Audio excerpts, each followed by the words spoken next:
La deuxième vidéo porte sur l'image poétique. C'est un point que nous avons déjà travaillé, mais dont vous connaissez l'importance.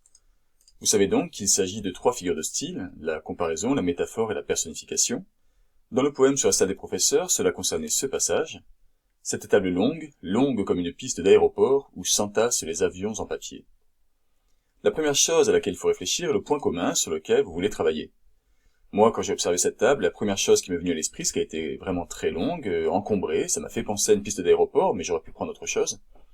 Vous remarquerez d'ailleurs que j'ai tenu à répéter, c'est une figure de style, le point commun, j'ai répété 2 fois longue.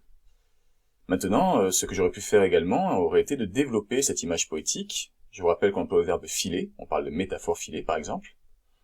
L'outil indispensable, incontournable pour cela est l'expansion du nom. J'aurais pu ainsi jouer par exemple sur des connotations. Améliorative, péjorative, est-ce que j'aurais voulu présenter cela comme quelque chose de positif ou de négatif? J'aurais pu dans ce but ajouter des adjectifs qualificatifs, épithètes liés par exemple. Cela aurait donné cette table longue, longue comme une piste d'aéroport froide et bruyante. Ça aurait été une possibilité. Autre possibilité, jouer sur l'anaphore. Je vous rappelle qu'il s'agit de la répétition d'un mot ou d'une expression en début de vers ou en début de phrase. On peut répéter les expansions du nom, par exemple les propositions subordonnées relatives, et j'aurais ainsi pu écrire cette table longue, longue comme une piste d'aéroport froide et bruyante, où les gens circulent toujours et ne s'arrêtent jamais, où s'entassent les avions en papier, et j'aurais pu poursuivre ainsi. Vous avez donc plusieurs outils, plusieurs moyens de développer et d'amplifier vos images. Bon courage!